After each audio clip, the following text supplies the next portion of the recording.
Zumba ഡാൻസിൽ ആശങ്ക വേണോ എന്നുള്ളതാണ് ചോദ്യം. ആശങ്കയാവുന്നു സമൂഹത്തിൽ എന്നുള്ളതാണ് ആശങ്കയായി മാറുന്നത്. എന്താണ് നേരത്തെ ജിമ്മി സൂചിപ്പിച്ചതുപോലെ മതമില്ലാത്ത ജീവൻ എന്ന പാഠപുസ്തകം വരുമ്പോൾ അതിലെന്താണ് ഉണ്ടായിരുന്നത് ഇത്ര പിൻവലിക്കാൻ? ആ പാഠപുസ്തകത്തിൽ പറഞ്ഞിരുന്നത് എന്താ? അച്ഛൻ്റെ പേരെന്താ? അൻവർ റഷീദ്. അമ്മയുടെ പേരെന്താ? ലക്ഷ്മി ദേവി. മോൻ്റെ പേരെന്താ? ജീവൻ. അവൻ ഏതു മതമില്ലെന്ന് എഴുതിക്കൊള്ളൂ. ഇഷ്ടമുള്ള മതം അവൻ വളരുമ്പോൾ സ്വീകരിച്ചു കൊള്ളട്ടെ എന്ന ജനാധിപത്യയുക്തിയുള്ള ഭരണഘടനാപരമായിട്ടുള്ള ഒരു ആശയം കുട്ടികളിൽ പഠിപ്പിക്കുമ്പോൾ ആ പുസ്തകത്തിൻ്റെ ആ പേജ് പിൻവലിക്കണം, അല്ലെങ്കിൽ ആ താള് പിൻവലിക്കണം, ആ പാഠഭാഗം പിൻവലിക്കണം എന്ന് പറഞ്ഞ് സമരത്തിനിറങ്ങിയൊരു സമൂഹമാണ് നമ്മുടേത്. എത്ര പരിഷ്കൃതരെന്ന് നമ്മൾ പറയുമ്പോഴും ഉള്ളിൻ്റെ ഉള്ളിൽ പുരോഗമനത്തിൻ്റെ വെളിച്ചം കയറാത്ത അറകൾ സൂക്ഷിച്ചു കൊണ്ടിരിക്കുന്ന സമൂഹങ്ങളും സമുദായങ്ങളുമുള്ള നാടാണ്. ആ സമുദായത്തിൽ നിന്ന് വരുന്ന ആശങ്കയായിട്ടാണ് ഞാനതിനെ കാണുന്നത്. ഇതാദ്യമായിട്ടല്ലല്ലോ ജെൻഡർ ന്യൂട്രൽ യൂണിഫോം വന്നപ്പോൾ ഉടനെ തന്നെ സ്ത്രീയും പുരുഷനും സമത്വരാണോ എന്നൊരു ചോദ്യമാണ് വന്നത്. കൃഷിയിടങ്ങളായി സ്ത്രീ ശരീരങ്ങളെ കാണുന്ന ഒരു വിഭാഗം ആളുകൾ, ഒരു വിഭാഗം എന്ന് ഞാൻ പറയൂ, കാരണം ആ സമുദായത്തിലെയും സമൂഹത്തിലെയും ഒക്കെ ബഹുഭൂരിപക്ഷം ആളുകളും ഉന്നത വിദ്യാഭ്യാസം നേടി പുറം ലോകങ്ങളിൽ പോയി നല്ല ആത്മാഭിമാനത്തോടു കൂടി പണിയെടുത്ത് ജീവിക്കുന്ന മനുഷ്യരുണ്ട്. എന്നാൽ ഇപ്പോഴും വെളുക്കാത്ത മനുഷ്യരുള്ള നാട്ടിൽ, ഇപ്പോഴും ഇരുട്ടിൽ തന്നെ കഴിയുന്നവരാണ് ആ നാട്ടിലുള്ളത്, ആ സമൂഹത്തിലുള്ളത്. ആ മനുഷ്യരിൽ ചില ആളുകൾ പുറത്തിറങ്ങി പറയുന്നു, സ്ത്രീയും പുരുഷനും തമ്മിൽ സമത്വത്തിൽ നയിക്കുന്ന ഒരാശയത്തെയും ഞങ്ങൾ പിന്തുണയ്ക്കില്ല, ജെൻഡർ ന്യൂട്രൽ യൂണിഫോം വേണ്ടതില്ല, പകരം അത്തരം ആശയങ്ങളിൽ നിന്ന് പിൻവാങ്ങണം. സെക്സ് എഡ്യൂക്കേഷൻ കൊണ്ടുവന്നത് ഇവിടെ ലൈംഗികത പഠിപ്പിക്കാനാണ്, ലൈംഗികത ശാസ്ത്രമായി പഠിപ്പിക്കുകയാണ്, ലൈംഗിക കാമനകൾ പഠിപ്പിക്കാനല്ല. അതൊരു ബയോളജിക്കലായിട്ടുള്ള ജീവശാസ്ത്രമാണ് പഠിപ്പിക്കാൻ പോകുന്നതെന്ന് പറഞ്ഞാൽ ഇവരുടെ തലച്ചോറിൽ ഇത് കയറണ്ടേ? ഇത് ഏത് കാലത്താണ് ഇവർ ജീവിച്ചിരിക്കുന്നത് എന്നുള്ളതാണ്. പുരോഗമനത്തിൻ്റെ ഒരു ഇത്തിരി മിന്നാമിനിങ്ങിൻ്റെ വെട്ടം പോലും കയറാത്ത കുറേ മനുഷ്യർ നമ്മുടെ സമൂഹത്തിൽ ഈ ആശങ്ക വിതച്ചിരിക്കുന്നു എന്നുള്ളതാണ് എൻ്റെ വലിയ ആശങ്കയായി മാറുന്നത്. ഇതിന് ഭരണകൂടങ്ങൾ കീഴ്പ്പെട്ടു പോകുന്നു എന്നുള്ളതാണ് നമ്മൾ കണ്ടുവരുന്നത്. ഈ വിഷയത്തിൽ സർക്കാർ എവിടെയെങ്കിലും പിൻവാങ്ങി എന്ന് ഞാൻ മനസ്സിലാക്കുന്നില്ല. പക്ഷേ സർക്കാർ എടുത്ത തീരുമാനം എന്ന് പറയുന്നത് ഏതെങ്കിലും സമുദായത്തെ ഒന്നും പ്രകോപിപ്പിക്കാനുള്ള തീരുമാനമേ ആയിരുന്നില്ല.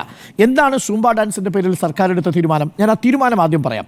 ഈ തീരുമാനം വരുന്നതിനുള്ള സാഹചര്യം എന്താ? ലഹരി വിരുദ്ധ പ്രവർത്തനങ്ങളിലേക്ക് നമ്മളുടെ കുഞ്ഞുങ്ങളെ കൊണ്ടുപോകണം. കുഞ്ഞുങ്ങളിൽ അമിതമായി ലഹരി ആസക്തി വർദ്ധിക്കുന്നു, അവർ വയലൻ്റായിട്ട് മാറുന്നു. അപ്പോൾ ഈ വിഷയത്തിൽ സർക്കാർ എടുത്ത ഒരു നിലപാട്, അവർക്ക് കേവലം ക്ലാസ് മുറിക്കുള്ളിലിരുന്നുള്ള പഠനം മാത്രം പോരാ, അവരുടെ മാനസികവും ശാരീരികവുമായിട്ടുള്ള ഉല്ലാസവും അവരുടെ ആത്മവിശ്വാസവും വർദ്ധിപ്പിക്കുന്ന രീതിയിൽ ആ കുഞ്ഞുങ്ങളെ മാറ്റണം. അതാണല്ലോ വിദ്യാഭ്യാസത്തിൻ്റെ ലക്ഷ്യമെന്ന് പറയുന്നത് തന്നെ. മാനസികവും ആത്മീയവും ശാരീരികവും ഒക്കെ ആയിട്ടുള്ള വികാസം ഉണ്ടാവണമെന്നേ. അതിനുവേണ്ടി കുഞ്ഞുങ്ങളെ പുറത്തേക്ക് ഇറക്കുകയും അവർക്ക് ആനന്ദകരമായ, അവരിൽ കോൺഫിഡൻസ് നിറയ്ക്കുന്ന, അവരിൽ പോസിറ്റിവിറ്റി നിറയ്ക്കുന്ന, ലഹരി പോലുള്ള വസ്തുക്കളോട് നോ എന്ന് പറയുന്നവരെ പ്രേരിപ്പിക്കുന്ന, ഞങ്ങൾക്ക് ജീവിതമാണ് ലഹരി എന്ന് കുട്ടികളെ കൊണ്ട് പറയിപ്പിക്കാൻ പറ്റുന്ന രീതിയിലേക്ക് കാര്യങ്ങൾ ക്രമീകരിക്കണം. അതിനുവേണ്ടി ലഘു വ്യായാമങ്ങൾ എന്ന മട്ടിലാണ് സൂംബ ഡാൻസ് അടക്കമുള്ള കാര്യങ്ങൾ പറയുന്നത്. അതല്ലാതെ എല്ലാ വിദ്യാർത്ഥികളും സർക്കാർ സ്കൂളിൽ പഠിക്കുമ്പോൾ സൂംബ ഡാൻസ് ചെയ്തുകൊള്ളണം എന്നൊരു തിട്ടൂരമൊന്നും ഇറക്കിയിട്ടേ ഇല്ല എന്നുള്ളതാണ് ആദ്യം മനസ്സിലാക്കേണ്ടത്. മാത്രവുമല്ല, ഇതിൽ സ്കൂളുകളാണ് തീരുമാനിക്കുന്നത്. അപ്പോൾ അതാത് സ്കൂളുകൾക്ക് സൂംബ ഡാൻസ് ചെയ്യാൻ താല്പര്യമുണ്ടെങ്കിൽ ആ ഡാൻസ് വിദഗ്ധന്മാരെ കൊണ്ടുവന്ന് ചെയ്യുക. ഞാൻ ഈ സൂംബ ഡാൻസ് എന്താണെന്ന് രണ്ടാമത്തെ ഘട്ടത്തിൽ പറയാം. മാത്രമല്ല, ഇതിലിപ്പോൾ സംഭവിച്ചിരിക്കുന്ന കാര്യം എന്താ? ഇതിൽ 163 ഉപജില്ലയിൽ നിന്ന് ഓരോ കായിക അധ്യാപകർക്ക് ട്രെയിനിങ് നൽകിയിട്ടുണ്ട് എന്നുള്ളതാണ് ഞാൻ മനസ്സിലാക്കുന്നത്.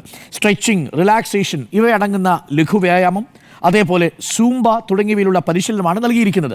ഈ 163 ഉപജില്ലകളിൽ നിന്നും പരിശീലനം നേടിയവർ താഴെത്തട്ടിൽ വന്ന് പരിശീലനം നടത്തുകയും അവിടെയുള്ള കായികാധ്യാപകരുണ്ടെങ്കിൽ കായികാധ്യാപകരെ ഉപയോഗിച്ചും, അതല്ലെങ്കിൽ മറ്റുള്ള സൂംബ ട്രെയിനേഴ്സിനെ ഉപയോഗിച്ചുകൊണ്ടുള്ള പരിശീലനമാണ് നൽകുന്നത്. വിദ്യാർത്ഥികൾക്ക് ഇത് നൽകുന്നതോ, വിദ്യാർത്ഥികൾക്ക് PT പീരീഡ്, ഇപ്പോൾ സാധാരണ PT പീരീഡ് എന്ന് പറഞ്ഞാൽ കണക്ക് മാഷും ഇംഗ്ലീഷ് മാഷും അധികം വന്ന്, അല്ലെങ്കിൽ സയൻസ് മാഷും വന്ന് പീരീഡ് എടുത്ത് തീർക്കാൻ വേണ്ടുന്ന ക്ലാസ്സുകളാണ് പല സർക്കാർ സ്കൂളുകളിലും ഉണ്ടായിരുന്നത്. ആ സംവിധാനം മാറണം. കുഞ്ഞുങ്ങൾക്ക് മാനസിക ഉല്ലാസത്തിനും ഈ പറയുന്ന സാഹിത്യ കായിക അഭിരുചികൾക്കുമുള്ള മണിക്കൂറുകൾ മാറ്റിവെക്കണം, സർഗവാസനകൾക്ക് വേണ്ടി മാറ്റിവെക്കണം എന്നുള്ള തീരുമാനത്തെ നമ്മൾ പൂർണ്ണമായും പിന്തുണയ്ക്കുകയല്ലേ വേണ്ടത്? നോക്കൂ, ഈ LP UPയിൽ ആഴ്ചയിൽ 40 അവറുകളിൽ 3 പീരീഡുകൾ മാറ്റിവെക്കണം. 10ാം ക്ലാസ്സിൽ 1 ക്ലാസ് മാറ്റിവെക്കണം. 8, 9 ക്ലാസ്സുകളിൽ 2 പീരീഡുകൾ മാറ്റിവെക്കണം. അതേപോലെ +1ഉം +2ഉം ആഴ്ചയിൽ 2 പീരീഡ് വീതം മാറ്റിവെക്കണം സൂംബ ഡാൻസിന്. സൂംബ ഡാൻസ് മാത്രമല്ല, സൂംബ ഡാൻസ് അടക്കമുള്ള ലഘു വ്യായാമങ്ങൾക്കായി നമ്മുടെ കുഞ്ഞുങ്ങളുടെ ശരീരം ഇളകുകയും അവരുടെ ശരീരത്തിലൂടെ രക്തയോട്ടം ഉണ്ടാവുകയും അവരിൽ ആനന്ദത്തിൻ്റെ ഹോർമോണുകൾ ഉണ്ടാവുകയും ചെയ്യുക എന്നുള്ളതിൽ ആർക്കാണ് ഇത്ര വിരോധമുണ്ടാവുന്നത്? രാസലഹരി വലിച്ചു കയറ്റി അവരുണ്ടാക്കുന്ന ഹിംസാത്മകമായ പ്രവർത്തനങ്ങളിൽ നിന്ന് ആ കുഞ്ഞുങ്ങളെ തടയണമെങ്കിൽ ഇതല്ലാതെ മറ്റെന്ത് മാർഗമാണ്? ഇതൊരു പോസിറ്റീവായിട്ടുള്ളൊരു അധ്യയന രീതിയല്ലേ? ആ രീതിയെ നമ്മൾ പ്രോത്സാഹിപ്പിക്കുകയല്ലേ വേണ്ടത്? അപ്പോഴാണ് ഉടൻ സൂംബ ഡാൻസ് കേട്ട ഉടനെ ആളുകൾ ഉടനെ പോയിട്ട് എന്താണ് ഈ സൂംബ എന്ന് മൊബൈൽ ഫോണിൽ ഇൻ്റർനെറ്റിൽ തപ്പാൻ പോയപ്പോഴാണ് നേരത്തെ ജിമ്മി പറഞ്ഞതുപോലെ ഈ പറയുന്ന ബെറ്റോ പെരസ് എന്ന് പറയുന്ന, ആൽബർട്ടോ ബെറ്റോ പെരസ് എന്ന് പറയുന്ന ഒരു കൊളംബിയൻ നൃത്ത വിദഗ്ധനാണ് ഈ ഡാൻസ് ഉണ്ടാക്കിയിരിക്കുന്നത്. അപ്പോൾ സംഭവം എന്തായി? അപ്പോൾ അത് നമ്മുടെ നാട്ടിലുള്ള പരിപാടിയല്ല, അത് കൊളംബിയയിൽ നിന്ന് വന്ന സംഭവമാണ്, ലാറ്റിൻ അമേരിക്കനാണ്, ഉടനെ വൈദേശികമായി. ലാറ്റിൻ അമേരിക്ക എന്നൊക്കെ പറഞ്ഞു കഴിഞ്ഞാൽ ആ അർത്ഥത്തിൽ ഇപ്പോൾ വൈദേശികാധിപത്യത്തിൻ്റെ കീഴിൽ ഞെരിഞ്ഞമർന്ന ഒരു രാജ്യമാണെന്നേ. അതിനെ സാമ്രാജ്യത്വമായിട്ടൊക്കെ കൂട്ടിക്കെട്ടുന്ന മനുഷ്യരെ കുറിച്ച് എന്ത് പറയാനാ? അവിടെ നിന്നല്ലേ മെസ്സി കളിച്ചു വരുന്നത്, ലാറ്റിൻ അമേരിക്കൻ മണ്ണിൽ നിന്നല്ലേ.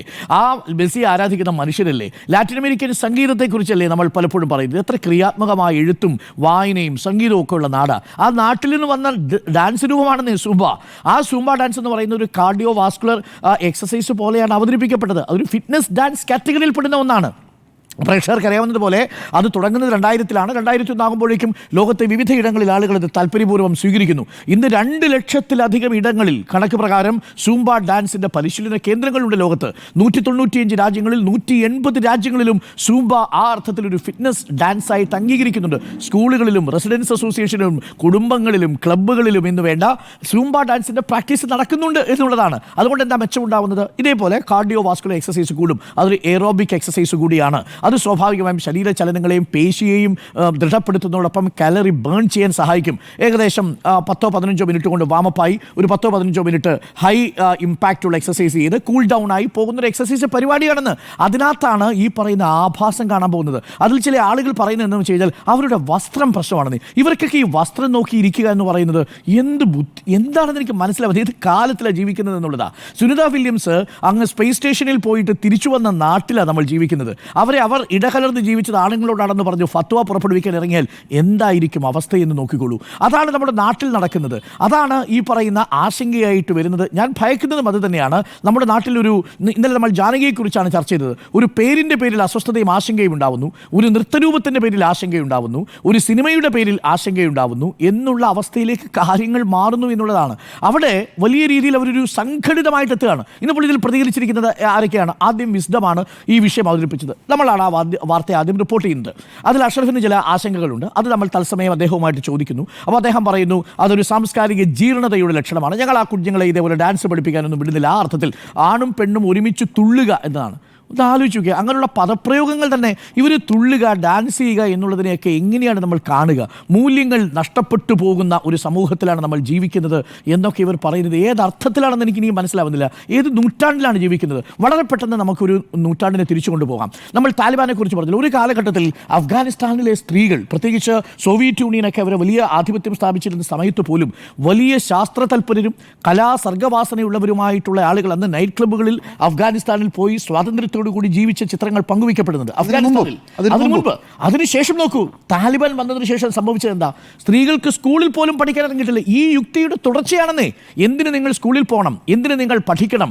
നിങ്ങൾ ഈ പറയുന്ന കൃഷിയിടങ്ങളായി വീട്ടിനുള്ളിൽ തന്നെ ഇരുന്നു കൊള്ളൂ എന്ന് പറയുന്ന അത്യന്തം അപകടകരമായ പ്രതിലോമ ചിന്തയുടെ പ്രതിഫലനമാണ്. പക്ഷെ നിർഭാഗ്യവശാൽ അതൊക്കെ നമ്മുടെ നാട്ടിൽ വിറ്റുപോകുന്ന ഒന്നാന്തരം രാഷ്ട്രീയ കറൻസിയാണെന്ന് ചില നേതാക്കൾക്കും ചില വിദ്യാർത്ഥി സംഘടനകൾക്കും അറിയാം. അവരുടെ പ്രതികരണമാണ് യഥാർത്ഥത്തിൽ എന്നെ നിരാശപ്പെടുത്തിയത്. പ്രായം ചെന്നിരിക്കുന്ന ഈ ആളുകളുടെ മതപണ്ഡിതന്മാർ എന്ന് പറയുന്ന ഈ സമൂഹത്തിലെ ഗ്രാംഷിയുടെ ഭാഷയിൽ പറഞ്ഞാൽ പാരമ്പര്യ ബുദ്ധിജീവികളായിരിക്കുന്ന ചില ആളുകളുണ്ട്.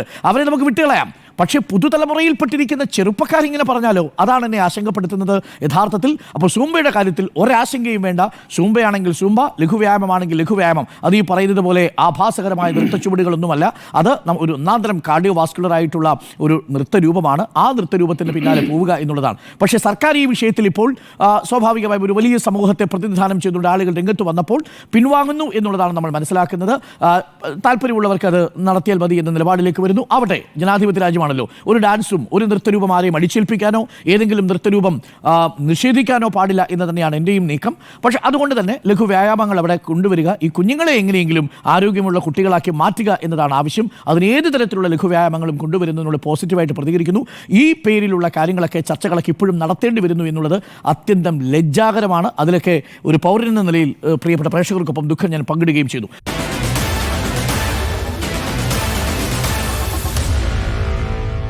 Meet the editors.